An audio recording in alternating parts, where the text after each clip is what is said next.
हम छोटे थे, बड़े मोटे थे, मम्मी मारती थी, हम रोते थे, पापा आते थे, चिल्लाते थे, हम खाते थे, मम्मी चिढ़ती थी, हम चिढ़ाते थे।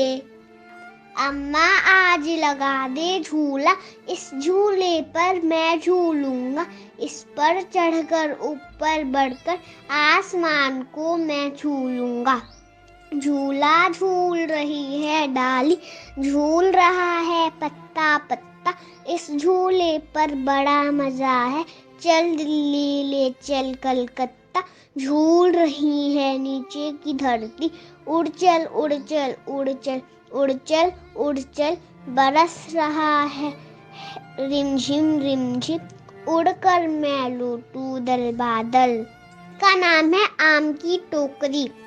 6 साल की छोकरी भरकर लाई टोकरी, टोकरी में आम है, नहीं बताती दाम है, दिखा दिखा कर छोकरी हमें बुलाती छोकरी, हमको देती आम है, नहीं बुलाती नाम है, नाम नहीं अब पूछना, हमें आम है चूसना।